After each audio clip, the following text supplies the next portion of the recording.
I'm Shahar Azani, and in the news, Amnesty International report claiming Israel is an apartheid state. The outrageous report and accusations published February 1st accuse Israel of being an apartheid state not just in Judea and Samaria, but implies its very existence even within Israel. Check out this sentence from the report. The system of apartheid originated with the creation of Israel in May of 1948. For them, Israel and its very existence is nothing short of the original sin. Let's get to the bottom of this with my good friend Arsen Ostrovsky. Arsen, as you know, is a leading international human rights lawyer and one of the most prominent voices in the pro-Israel community. He currently serves as chair and CEO of the International Legal Forum, the ILF, an Israel-based global network of thousands of lawyers from all over the world, leading the fight against anti-Semitism, BDS, and the delegitimization of the state of Israel. Arsen, it's great to see you again, my friend. Thank you for joining us on JBS all the way from Tel Aviv. Shahar, it is always fantastic to be with you, my friend, anytime. Well, not a dull moment. Let's talk a little bit because we have a rare opportunity to educate our viewers.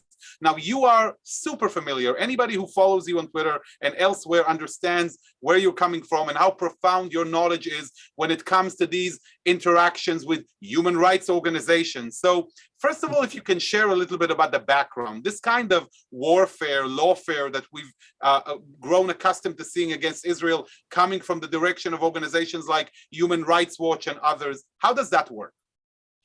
Look, these organizations like Human Rights Watch, like Amnesty International, by the way, Human Rights Watch only just not long ago, last year, released a similar report accusing Israel of apartheid practices. However, Amnesty has gone a step further, accusing us also of committing apartheid practices within Israel as well. But a lot of the information which they used is essentially recycled garbage, so to speak, from Human Rights Watch.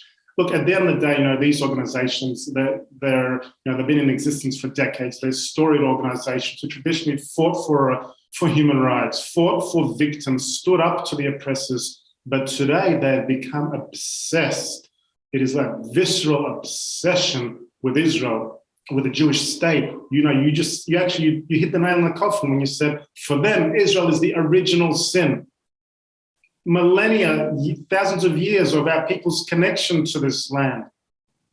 Pogroms, catastrophes, the Holocaust, the recreation of the modern state of Israel is too much for them. And they're calling for the dismantlement of the one and only Jewish state. The only state they're calling to dismantle is the Jewish state. So both these organizations, really for many years now, they've had this really relentless obsession with attacking Israel, with vilifying Israel, with denying us our equal rights. Again, Israel is like any other country. We make mistakes. We're not perfect. We're not asking for special treatment, but we are asking for equal treatment. And the issue is that we are consistently being denied equal treatment by organizations like Human Rights Watch, like Amnesty just now, who have this singular obsession with Israel, with delegitimizing us and demonizing us. Arsen, on Twitter, you do a great job. Whenever they fall into that pit of this obsession, you make a point of highlighting what they do. Immediately calling them out, which is really incredible and very educational to understand the kind of obsession. Share with us a little bit of that experience. Like, what does this obsession actually look like on their daily work? Look, on the daily work, you will see not just organizations like Amnesty and Human Rights Watch, but some of their leaders, for example, like Ken Roth from Human Rights Watch. They are obsessively posting and tweeting about Israel, obsessively, out of complete disproportion to everything that is happening around the world.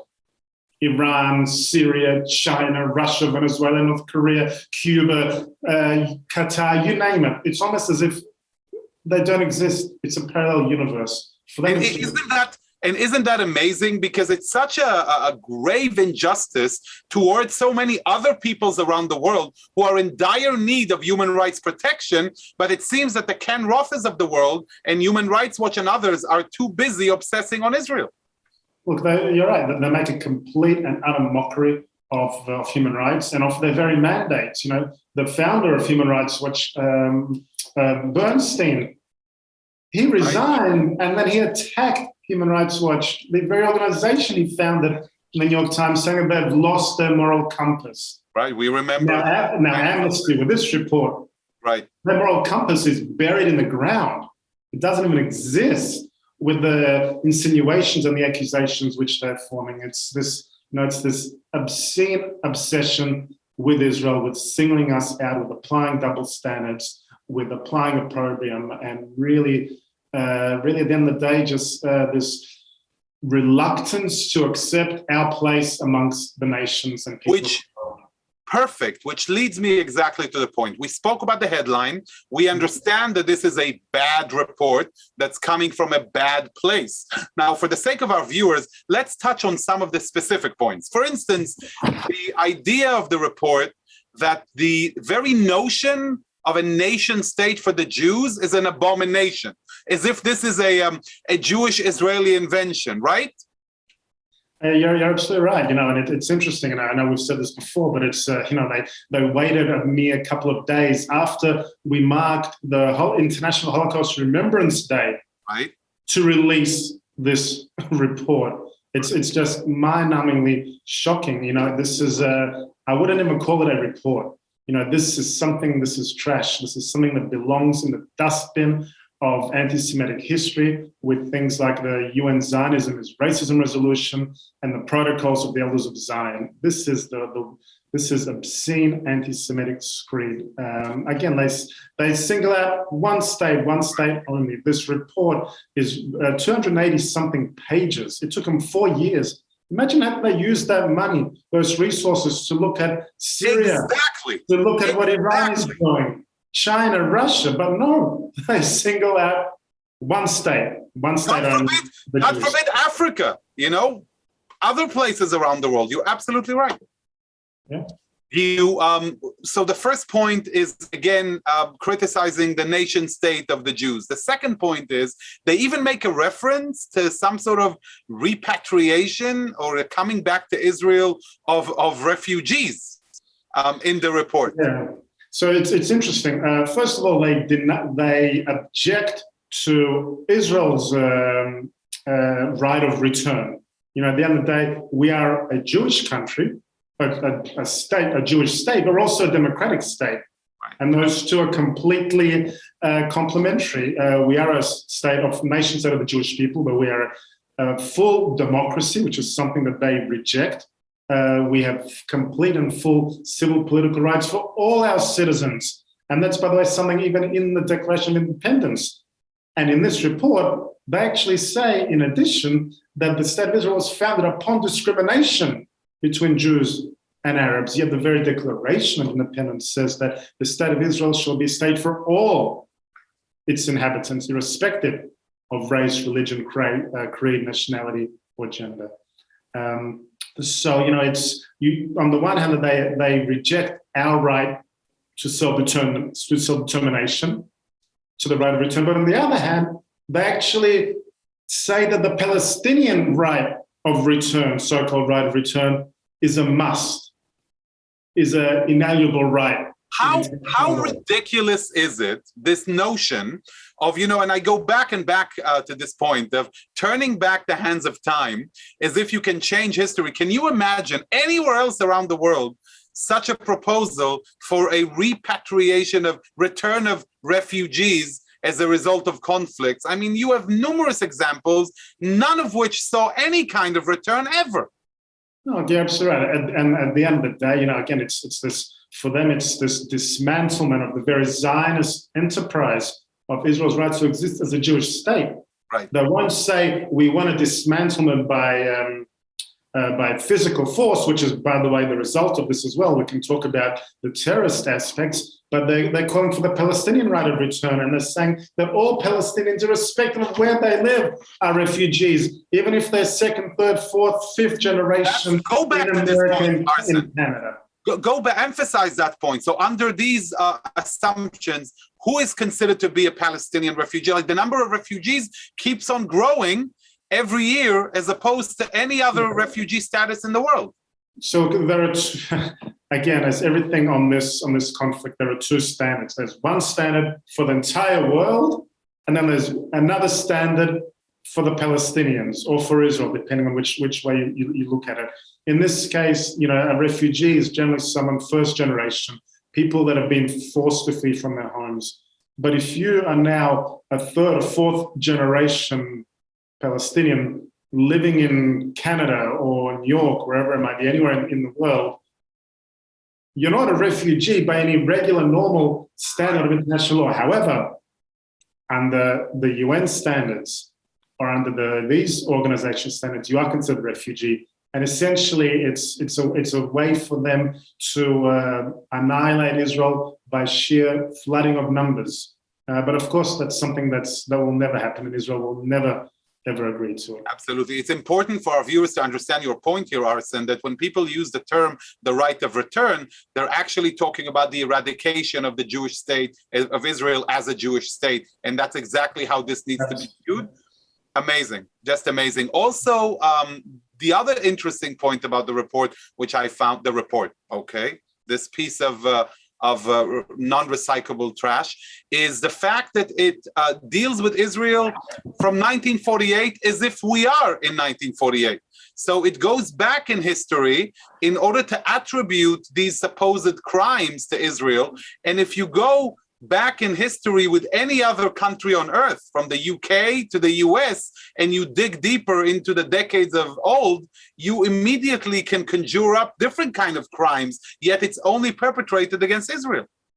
You're right. Look, I mean, this is not only a perversion, but it's this complete distortion of history. For them, as you said, the very creation of Israel is an abomination. And interestingly, by the way, they changed this aspect from the draft report to the final report. They took out that line, which initially said that the creation of Israel in 1948 was an act of apartheid. So they amended that after seeing the enormous pushback which they received, not only about that aspect, but so many others. But that really, it really goes to the core of what their belief is, that Israel's very creation is a grave injustice. That's where they're coming from, and every step of the way since then, it's been a way for them to justify that.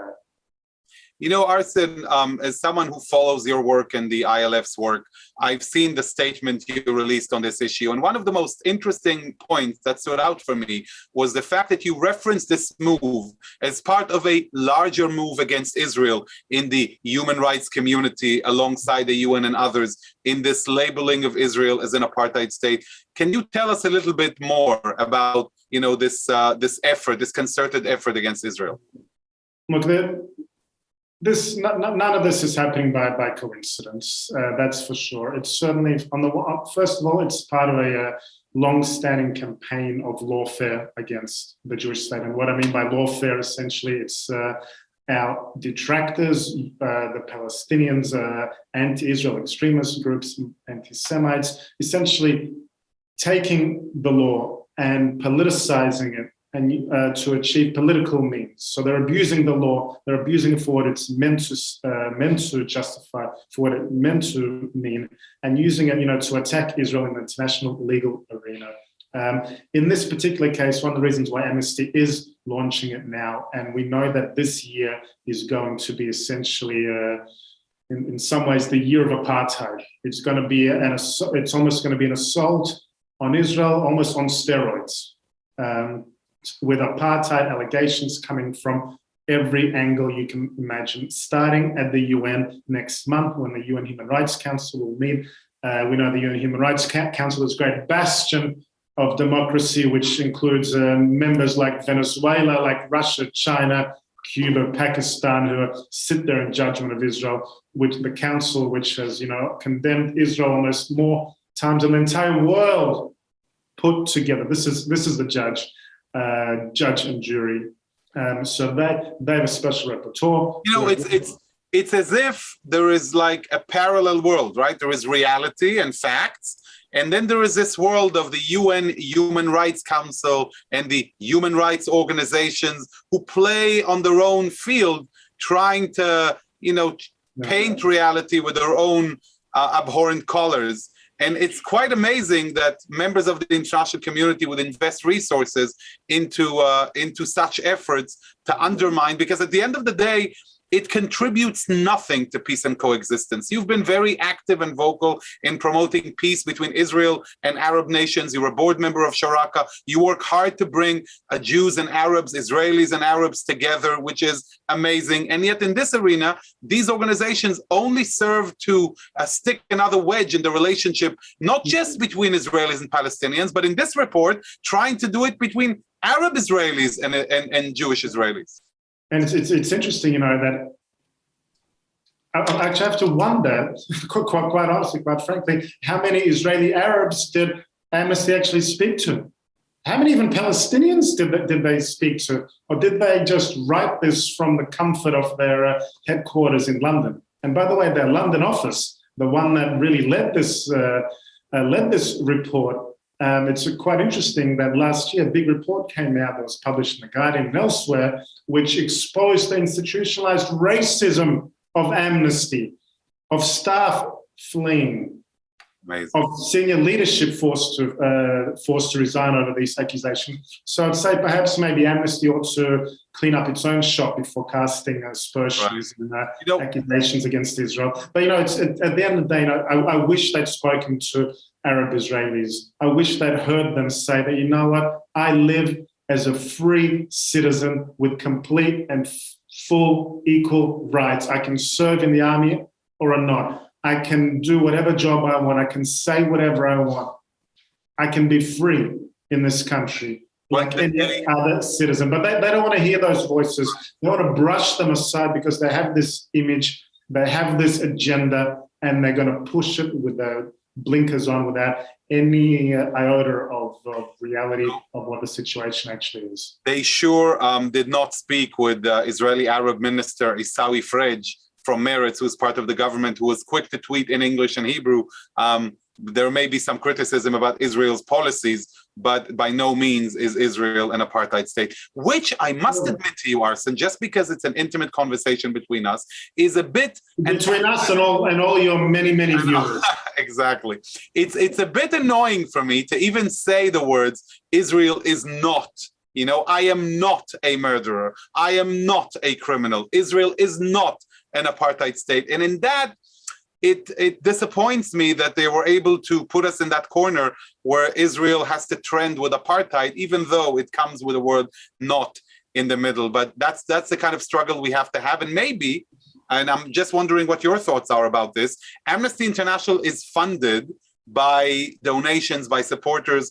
If there is a way to make them accountable for such an abominable piece of trash presented to the international community as facts that only serves to create more hostility and animosity, I think they should be held accountable for it.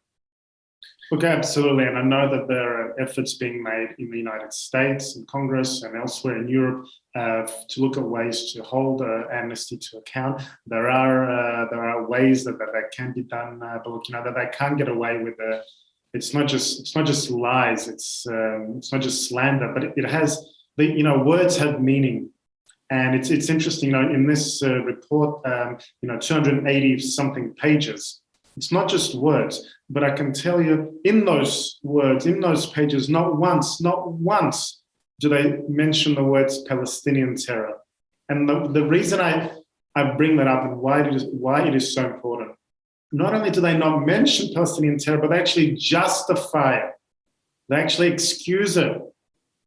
And what is the result of this? And we've seen this, for example, in May, after the war with Hamas in Gaza, when we've seen Jews beaten up on the streets in America, in Europe, and elsewhere. This kind of pervasive discourse, this kind of demonizing anti-Semitic language, it incites and it gives a green light to violence. It gives a green light for terrorists to attack Israel and for anti-Semites in America and elsewhere to attack Jews. And I can tell you one other thing. You know who came out to applaud this report? Hamas, right. PFLP, Palestinian Islamic Jihad as well.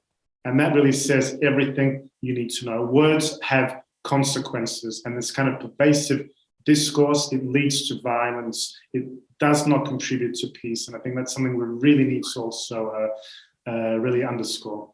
Arsen, conceptually, when we think about, Zionists are criminals, it really is a manifestation of the protocols of the elders of Zion. It's anti-Semitism all over again, only this time wearing some sort of a political guise, targeting its arrows, poisonous arrows at the Jewish state, using documents like this from Amnesty, which you so rightfully mentioned, don't even indicate Palestinian terror. And correct me if I'm wrong, but they don't even reference the reality within which Israel is living. That is to say, the wars that Israel had to participate in order to defend its very existence. Like if an alien would come down and the only document they would find would be this piece of wonderful literature, they wouldn't even know an ounce of a factual history in the region. No, they think this is a science fiction novel. I think for them, the Hamas is someone who runs a soup kitchen. This report it's not only replete with the malicious distortions of truth, fabrications of law, lies, and sheer venomous hatred and incitement, but it is devoid of reality. It's as if it was written in a parallel universe, and we need to treat it as such. We need to call out Amnesty for this. They're calling for the dismantlement of one state only, and that is the Jewish state. In every which way you look at it, this report, it reeks of Jew hatred and anti-Semitism across any which kind of interpretation, especially, by the way, and it's important, under the IHRA, the International Holocaust Remembrance Alliance definition, which is the gold standard of definitions of what is anti-Semitism. Over 30 countries have adopted it, hundreds of civil society institutions, and this specifically falls within that, because not only are they calling for dismantlement of the Jewish state, not only are they denying our right to self-determination, they're using mendacious language and anti-Semitic tropes like Judaization and Jewish control. They're demonizing an entire group of people. And at the end of the day, they're calling our very existence a crime. Their existence a racist endeavor. So this is, every which way you look at it, this is an anti-Semitic work of fiction. Arsen, I could go on with you for hours, but it's very important for our viewers, once they understood the details of the report and they're more educated about speaking about this, what are you doing as Arsen and the ILF, and how can people follow to support your work and to understand what's happening and to be part of this endeavor to fight the industry of lies, as my good friend Ben Royamini loves to call them? Well, first of all, Shah, thank you so much. And I should repay the compliment to you, because the platform that you have and the voice that you have, it echoes beyond this this network. It echoes beyond even just the Jewish and pro-Israel world. It echoes to all those who care about truth, who care about democracy as well. Look, we as the ILF, our mission, our focus is to stand up for Israel, to fight anti-Semitism, to fight BDS and terror in the international legal arena. You're asking, also what people can do, and there's one very simple thing they can do. They can go to our website, www.ilf.org/amnestylies. So we have created a dedicated webpage under the hashtag AmnestyLies, which has an abundance of resources, of materials, of videos, of statements, of reports, media coverage about this issue. We are now, actually, as we speak, we're going to be adding also a section on Arab-Israeli voices against apartheid, so people that care about the truth, that want to know what is happening, they can have everything on the one page to learn and to be educated, because that is the most important thing. We need to be educated about what is going on. So when someone says Israel is committing apartheid in the West Bank, Judea and Samaria, to know that no, that is not the case. They need to know that there is Hamas controlling Gaza, the Palestinian Authority, which, by the way, hasn't had elections in 15-something years. Mahmoud Abbas is in the 18th year of his 4-year term, and they're lecturing us about democracy. They need to know what's happening. They need to know that Israel, and you know this better than anyone, Israel is a vibrant democracy, is a free country for all our citizens, as imperfect as we may be, as any country is, but we are a vibrant democracy with equal civil political rights for all our citizens, irrespective of race or background. So it's important to be educated. I invite people to visit our website. They can contact me, contact our team at any time.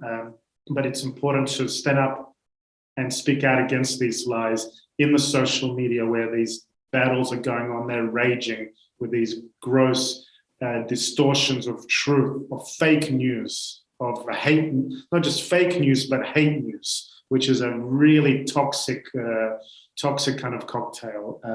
To speak to the members of Congress, and it's important to, also to state here that both sides of the political spectrum in the United States have come out strongly and unequivocally to condemn this preposterous report, both within the White House, within the State Department, but also leading members of the Democratic Party as well, and others. So it's important to speak to members of Congress to know that when there are votes happening, to drown out those loud but small voices from members of the squad and others who are filled with the hate, as we've seen in this report. So to be educated, to speak out, to talk to your elected officials, and to learn about what is happening. And really, at the end of the day, we love Israel. We know that it's a democracy, and we need to be not only responding to these lies, but using opportunities to showcase exactly what a beautiful, proud, democratic country we really are. Arsen, always impressive, always fascinating, always interesting. Thank you so much again for your devotion to fight against the lies and the efforts to delegitimize Israel. And you know what I'm taking from what you just said? Stand up and fight. It's a pleasure having you with us, and keep on fighting the good fight. Thank you, my friend, anytime. And just continuing from what Arsen just said, words matter. They matter in our discussions, they matter on social media, and they matter in the international sphere, where these lies, even though they negate reality 1,000%, they continue to trickle down into international customary and international law in a way that ends up hurting the state of Israel, hurting reality, and hurting the efforts to bring peace between Israelis and Palestinians, and between Israel and many parts of the Arab world. So it's our obligation, just like Arsen said, to stand up and fight against it. We cannot keep quiet. And I do hope that all of our viewers were educated by hearing the arguments made by Arsen and the specific illumination of what this so-called report misses as it comes and pertains to reality and to the state of Israel. Because Israel is a blessing. It couldn't be farther more than a sin. I'd like to thank all of you for watching, and to all, stay safe, stay happy, and stay healthy. I'd like to thank our director, Sloan Copeland, JBS's managing director, Dara Golob, our technical manager, Michael Paley, transmission manager, John McDevitt, and to our wonderful producer of In the News, Carol Lilienthal. For JBS, I'm Shahar Azani. Until next time, shalom and lehitraot.